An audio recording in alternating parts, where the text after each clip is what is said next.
So Matt, you want to break down why they should buy a multifamily first instead of a single family? Yeah, absolutely. I mean, look, let's go back to the other slide real quick because I wanna Yeah, add a little color to that one, right? yeah. So if you guys look at the bottom of the slide, how much of a home would you qualify for with a $40,000 income? It's saying right here by this example, only 240,000. Now with the multifamily home, you can get qualified up to 456,000. Okay, and that's because the power of us being able to use that rental income as a lender to help you qualify. Now, the the house can be unoccupied, right? Just so you guys know, it doesn't have to have tenants in place in order for the lender to use that market rental income. All right. So the appraiser and the lender will always use the market rental income that the appraiser puts on that appraisal report, um, if the house does not have any current tenants right now. So that's a huge, powerful thing that I don't want that to go over you guys' heads. So some of you might not have understood that part of it. Now, obviously, debt to income ratio is going to be the ultimate end all be all to determine exactly where you're going to get qualified for. So, but depending on how much your monthly debt is, like credit cards, car loans, et cetera, will ultimately determine the final amount that the lender will be able to qualify for you. Right now, let's go to the next slide, Jullien, with the down Yeah. payments, right? So let's break this down a little bit. Why you should buy a multifamily home first. Very important. If you buy your single family home, you put down 3.5% on 100K, that's $3,500, right? Now, when you go to buy your next property, and if you want that to be a multifamily, now you can't say you're moving from a one family home until your duplex to your duplex, your triplex, or your quad, right? Because now it doesn't make sense that you're going to leave the American dream to pretty much go live with tenants, right? So it doesn't make sense. So an underwriter is automatically going to counter offer you from FHA mortgage, which is only for your primary residence for at least 12 months. And they're going to counter offer you into an investment property loan, which is going to require a minimum of 25% down. As Jullien put here, a $300,000 home at 25% down is $75,000, right?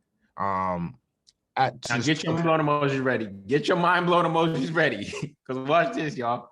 Let's If we go. literally just change the sequence. Like these are the nuances that most people don't know. Okay. If we literally just change the sequence, Matt, give them the game. So now we change the sequence, right? Now you go with the multifamily first at 3.5% down, 300K. Now you're controlling the asset, right? You're controlling your legacy with only $10,500. Okay. Now you go and do the one family house. You don't need to put down 25%, but if you want to put down 25% on the Yeah. 100K, it'll be 25,000. But if you do it smart, that one family home now, you'll be able to put down a minimum down payment on that as well. Right. So that's what me and Jullien are trying to get through to you guys is that you never want to go. If your goal, let me rephrase this. If your Correct. goal is to be a landlord, because you have to have a goal of wanting to be a landlord. This is No, not to build wealth. To build this is wealth. this is all about building wealth, being a landlord, being a manager of a real estate business, right? Being the owner of a real estate business, because Correct. that's what multifamily investing is. It's a business, right? You Correct. can do it this way, and this will keep your money in your pocket, and you're using OPM, you're using the bank's money to buy your real estate and fund your wealth. Yep, 100%. So tell them about FHA. So FHA programs, great program. It's only for primary residents. It's only, I don't care what no one out there in the internet will tell you, well, you could use FHA and never move in and blah, blah, blah, blah. Guys, Don't do that. do not do that. Do not risk your legacy for one deal. Right? I'm gonna repeat that. Do not risk your legacy for one deal just because you want to not move in. You want to try to commit occupancy fraud. Me and Jullien, we don't teach that method. We want you guys to do it the right way because we got too many of our brothers and sisters behind bars as is already, and we don't need our people who are in this financial literacy space doing foolishness and getting themselves locked up, right? So in this example right here, like we said already, $300,000 down, 3.5%. Your down payment is $10,500. Now let's talk about closing costs. Closing costs is also something you guys want to pay attention to. Closing costs, depending on the market, could be anywhere from another 3 to 5%. We like to use the high end number at a 5%. Great thing with FHA, they will allow the seller to pay all of your closing costs, up to 6% of that sales price. That is another home run with an FHA mortgage. You can get what's called the seller's concession to kind of take care of that. FHA will allow you to buy a multifamily property with as little as a 580 credit score, right? Conventional loans require at least a 620 credit score. But I would recommend, if anyone's going to buy a multifamily, make sure you have at least a 640 credit score, especially if you're going FHA, because then you're going to get a better interest rate. Even if versus going with the lower score, then you'll have a much higher interest rate. So we want you guys to be able to cash flow also. So the lower the interest rate, the more opportunity you're going to have to cash flow. So I know some of you guys like probably got excited, like, wait, you can go down to 580, 600 credit scores. Yes, but your interest rate might not be pretty. You might be paying for it. All right. Yeah.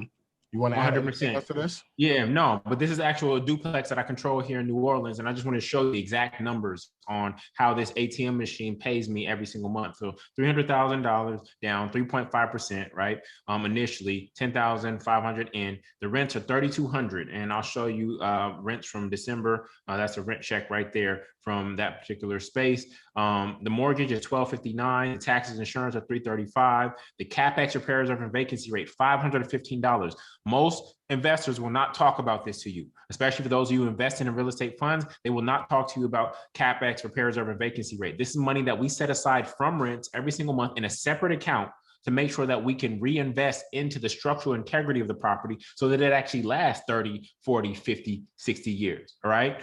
So if somebody's giving you a cash on cash return without accounting for these three things, then do not accept that, and they're trying to play you, okay? And so we're giving you the real numbers. So this property cash flows $1,090 every single month like clockwork, and it's gonna do so for the rest of my life. So just imagine what that would pay for you. For some of you, that's gonna pay for your cell phone bill, your grocery bill, and your kids' daycare, right? Some of you, that's going to pay for your car note, your student loans, and your manicures and pedicures, right? So this is what cash flow is supposed to do. Cash flowing assets are supposed to cover your monthly expenses, okay? So just think about this really quickly. What other business can you buy for $300,000 with only $10,500 down, get financed for the other $289,000 in 30 to 45 days by simply emailing some documents to your lender, have that business immediately cash flow in 30 days, succeed with minimal time, effort, or experience? What other business on the face of the earth operates in this way? I'm gonna check this out. Yo, you put the music up. Only Jullien Gordon, y'all. There are none, y'all. There are none. Rest in peace to Alex Trebek, right? There are none, y'all. There are no other businesses that operate like this. This is why this has to be the first business in your family's name, because it's the easiest business for you to get into. So let us show you the play that we want you to run straight out the gate. So many of you are renting. We know some of you own single family homes already. And if you own a single family home, you are not stuck, okay? We have what we call the 625 strategy for single family buyers. 625 is there's 6 ways to reverse yourself out of that situation, okay? Only 2 of them require you to sell, and there's 5 ways to use FHA twice, okay? Yes, you heard us, and we're going to talk about some of those in just a second, okay? But let's say most of you are renting, and you're renting in a 4-unit, and now you want to be the landlord. You're paying your landlord $1,000 a month. They take that $4,000, right? They go pay their mortgage of $2,000 to the bank. They pocket the other $2,000, and they're using that for their lifestyle or for their single family home.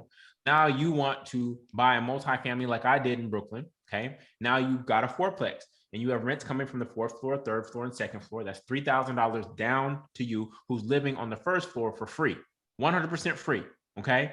But guess what? It's not just $3,000 in your pocket, because guess what? You're no longer paying rent anymore. So that's actually $4,000 in your pocket. So you take that $4,000, right? You pay your mortgage of $2,000 to the bank, and now you're living for free, and you have $2,000 in your pocket. You went from paying $1,000 negative every single month to rent to now having $2,000 in your pocket, having no housing expense, and controlling an asset, okay? As Matt said, FHA requires you to live there for 12 months. And many of you are going to say, I got my first property, Matt and Jullien. I'm ready to go get my single family home, my dream home now, my white picket fence with my husband or my wife and my son and my daughter and my dog named Lassie. Some of you, the American Dream so programmed that you still want that no matter what, right? Even if we're like, no, don't do that. It's just the programming is so real, okay? So yeah, you could go do that. And now you would be living in your single family. You'd have $4,000 coming from this property, plus $1,000 of no longer paying rent. So that's $5,000. You pay $2,000 for each mortgage. And now you have two properties, your 4-family, your single family, plus you have $1,000 in your pocket. This could be the play that you run, okay? But with the 4-3-2-1 strategy, we don't want you to go buy that single family right out the gates. Okay, because we have ways that you can use FHA twice. So now let's jump into how you get that second property. When you feel like you've already put your money, your down payment money down, and you don't think you can save up 25% for that next property, let's break it down for them. So Matt, you want to blow their mind really quickly? Yeah. So can I use FHA twice? That's how, Sway? Yeah, I get that. I get that question all the time. So let's break down how you can use FHA twice. You got that slide for that one? Yeah, All so right. we're not going to buy the single family. Now we're going to go to the triplex. Then we're going to go to the duplex. Then we're going to go to the single family. Go ahead.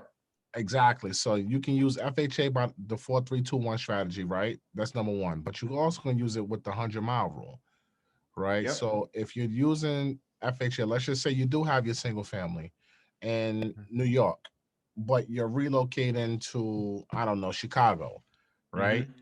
Now you can, in that FHA single family is in New York. Now you can move to Chicago because it's over 100 miles, right? So the 100-mile rule comes in place, and then you'll be able to use your FHA again. But the easiest way to do it, because a lot of you guys ain't going to move 100 miles away from your job and your family and things of that nature. But the easy way to do it is to buy your house with the multifamily first. And if you are going to buy your single family, I would prefer you use conventional versus FHA. So that way you still have that FHA freed up, right? Yeah. So yeah, so here we go. Here we go, Sly. You want to read the rule book?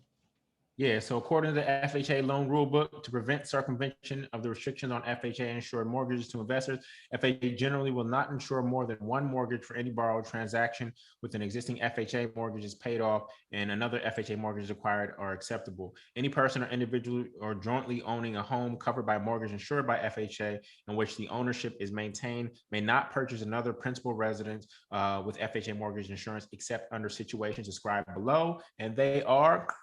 Boom, Matt, take them through it. Boom, boom, boom. So we got relocation, the 100-mile rule, which we just said. You got the increase in family size, right? And this is what a lot of people try to get over on, right? So if you're having more kids, you're housing your in-laws, other family members, FHA will allow you to upgrade, right? And buy a bigger home using FHA again within the 100 miles, only if you can prove what we just mentioned right there. Your family size is increasing.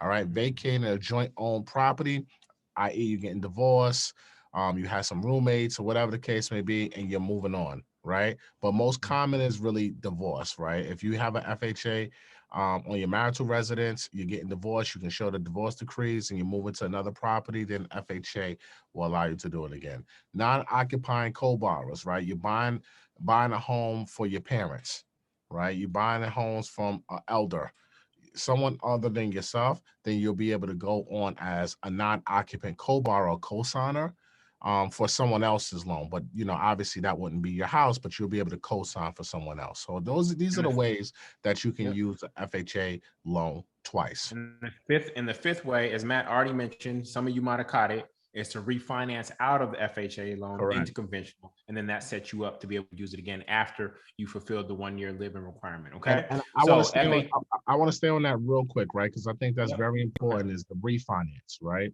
Because the refinance is the exit strategy. So you got to make sure you buying right, right? And I want to say that again. Buying right is the most important part of this entire equation when it comes to the 4-3-2-1 strategy. If you don't buy right, then you won't have enough equity to refinance out of that FHA loan and go into a conventional loan. All right. So exit strategy is the most important thing if you're trying to do the 4-3-2-1 strategy.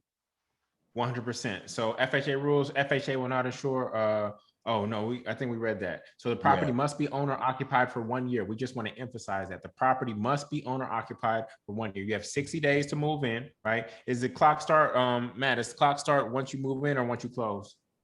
Once you close. Okay, gotcha. Once you close, I mean, you technically have 60 days to move in, but the clock is really starting is your closing date, right? Your settlement date. That's your funding date, right? So if you fund this Black Friday, go ahead, that's day one, Black Friday. Yep. So some of y'all are so resistant. Oh, Jullien, I can't live in a multifamily. You know, that's just not for me. Like, look, y'all, you can make a 10-month sacrifice. You can make a 10-month sacrifice in Brooklyn. Guess who moved next door to me? Right? It was an Asian family, plural. 2 Asian families moved into the same size unit that I was in, stacked up in there. Okay. After a year and a half, the other Asian family in there bought another multifamily down the street. My graduates from my school being Forbes, bag drop. Bag drop. A mic drop, bag drop. Bag drop.